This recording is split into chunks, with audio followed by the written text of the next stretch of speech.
Hi, this is Steve Cranford again from Matter with another mama. That's Matter Ask Me Anything. The question came in last week and I had to address it, and came from one Deepak PANT on Twitter. His tag is below. And he asks, you must often transfer manuscripts to other cell press journals. Has it ever happened that you bumped up a submission higher up in the hierarchy, say to a Chem or a Joule? I love how it's Chem or a Joule. There's only one Chem and only one Joule, and there's only one Matter, but I get what you're asking. I have basically four things to say about this. We don't consider different hierarchies for the journals depending on where that journal is in our kind of portfolio.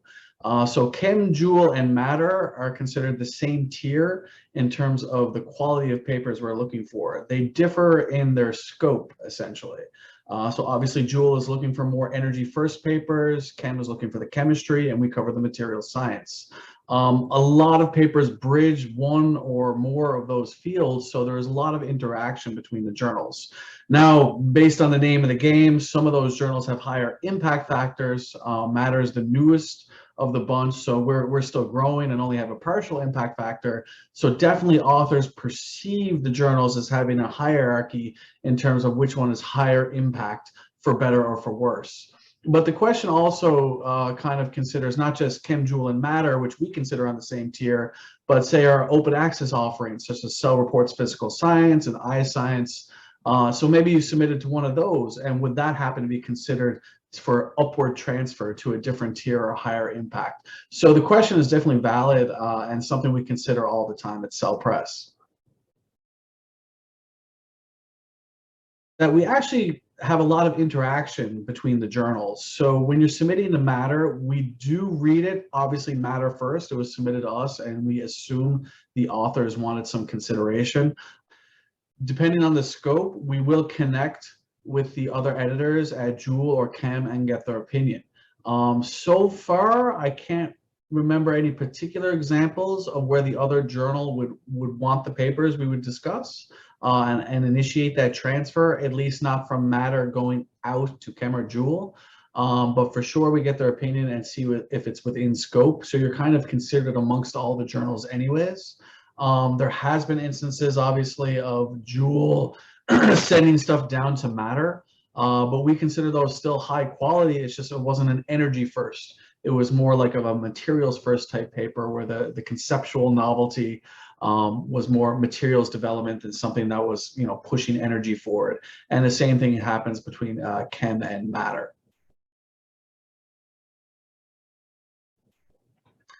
Number three, is there's actually an option for co-submission at Cell Press. So when you submit the paper, whether it's to Matter or whether it's to Joule as your primary submission home, or Chem, you can actually have an option for official co-submission, which means it'll be explicitly assessed by more than one journal.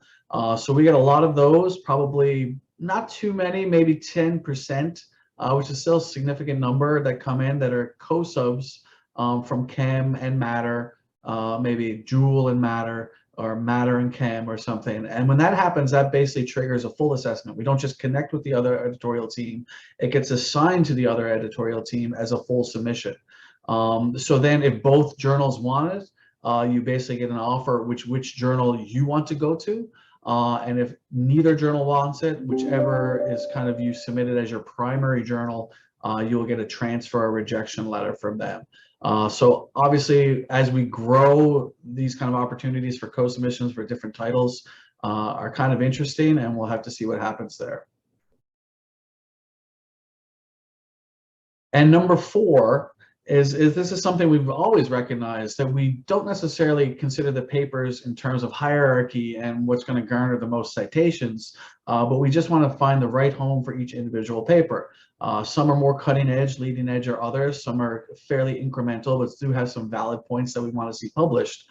And sometimes it's difficult for the authors to choose which title they want to submit to and be assessed. So on the life science side of the portfolio of Cell Press, we've just initiated community review, a community submission process, where basically you're not submitting to a single journal, you are submitting to a community of journals and assessed kind of in parallel. So that way, based on what the reviewers say, the referee reports, as well as editorial input, you could have a lot of options of where you want to ultimately publish your paper. I will attach a link below if you want to read more about the community option, and that's something based on the success of, it's basically in a pilot phase right now, that we might roll out into the physical science side.